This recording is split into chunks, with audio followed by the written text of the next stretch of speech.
Okay, here we are at my dashboard, and I want to show you why I can't find the information about the other plans, but I don't need that now because you emailed it, and B, why I can't make any selections. Okay, so on this first tab, I just have these 5 choices. You told me I can only get medical and dental. I don't want dental, so I'm only interested in medical.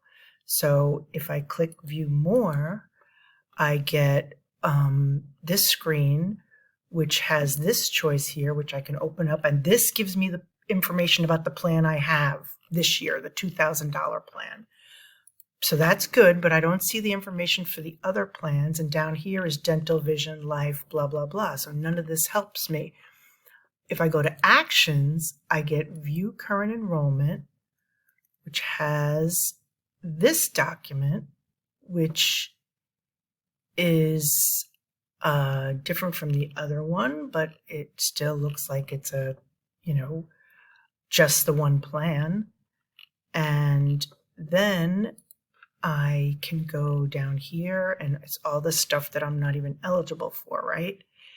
And then Documents doesn't have anything about medical, but if I go back to benefits and I choose Action, change my benefits, the only thing it lets me do is change beneficiaries, which I don't want to do.